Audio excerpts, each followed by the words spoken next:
Travel is my hobby, and I love the natural world. I have walked on that Great Wall of China and then flown up to Chengdu and held a giant panda bear. And I have hiked in the African Rift Valley, Tanzania, where the archaeologist Leakey found those ancient human fossils. And then I've gone out to the Sabinyo Mountains of Rwanda and trekked for mountain gorilla. I watched him eat breakfast one morning. It was pretty exciting. But today I want to tell you a story that happened in the 1970s. I was a jet pilot in the United States Air Force, and I flew huge cargo aircraft, 325,000 pounds, all over the world. Part of our mission was to resupply the embassies in South and West Africa. We'd get cargo on the East Coast, fly all night over the Atlantic Ocean, south of the equator, 8 degrees, to the island of Ascension. We landed Ascension for crew rest and refueling. Now, being an island, Ascension is surrounded by water. Lots of beaches. And not too far from the officer's billeting was a really nice beach. I liked walking down there, watching the waves. One day I walked down there. I was watching the waves roll in, and as they come in, it's a big, huge wall of water. It looks like an aquarium. You can actually see the sea life swimming in there. And as I was watching them, the colors were magnificent. Everything from aquamarine blue to seafoam green. As I stood there this particular day, an enormous, monstrous mountain of water arose, and I was mesmerized. I watched it, and suddenly I realized this robust rogue wave would crest behind me, and I needed to move. As I started to move my feet, an eddy of water eroded the sand, and I gasped in a huge breath of air, found myself part of the South Atlantic Ocean. But before I could panic, a durable disc dished under me, and I was on the back of a sea turtle.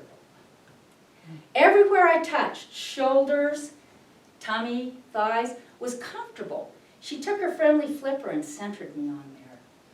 There was some kind of communication going on, because just as soon as my lungs started to burn, we surfaced. I gulped in that salty, sweet sea air, took many breaths. Then I had the feeling I needed to take a big breath, hold it, and we dove again. Before me, I could see a great reef. There were all kinds of colorful fishes swimming around. There were sponges and stars, urchins, and sea anemones. Lots of little tiny seahorses were swimming around. As my lungs started to burn again, we surfaced, big breath of air, and down we went. I looked off to my right. The seaweed was swaying. That kelp was keeping time to the tempo of the tide. I looked off to my left. There was a deep, dark, blue-black abyss of open ocean and big fish out there. There were shark, barracuda, grouper, and they were wondering, what is that sea turtle doing with something on her back? My lungs started to burn again. We surfaced down to the bottom, the sandy bottom.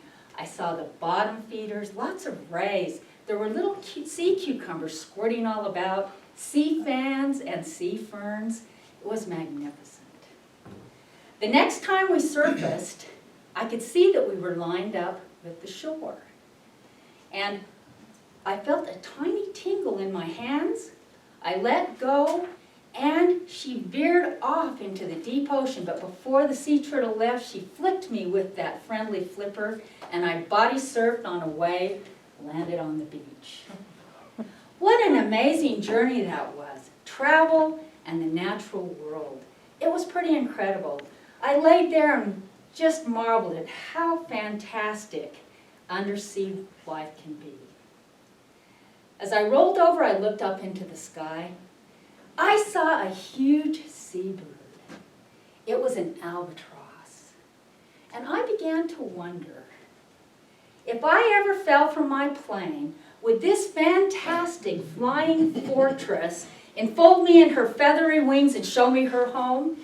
Could we see the cloud formations, downdrafts, updrafts, the riotous rainbows? And then would she land me on the ground where I belong?